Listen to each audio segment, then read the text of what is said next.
আমার ছোটবেলার স্মৃতি, আমার মায়ের বানানো মানকচুর বাটা আপনাদের সঙ্গে আজ শেয়ার করি।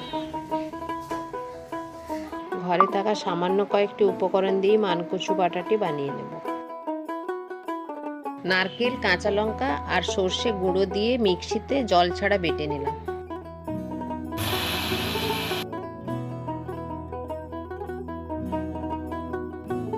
মানকচুগুলো জলে ভালো করে ধুয়ে মিক্সিতে ভালো করে বেটে নিলাম।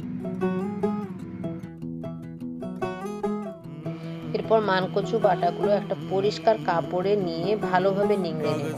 নিংড়ানো মানকচুর সঙ্গে বেটে রাখা নারকেল, কাঁচা লঙ্কা এবং সর্ষে বাটাটা ভালোভাবে মিশিয়ে নিলাম। একই সঙ্গে পরিমাণ মতো লবণ এবং সর্ষের তেল দিয়ে ভালোভাবে মেখে নিলাম। মানকচু বাটা তৈরি করে গরম গরম ভাতের সঙ্গে পরিবেশন করে দেখুন কেমন লাগে।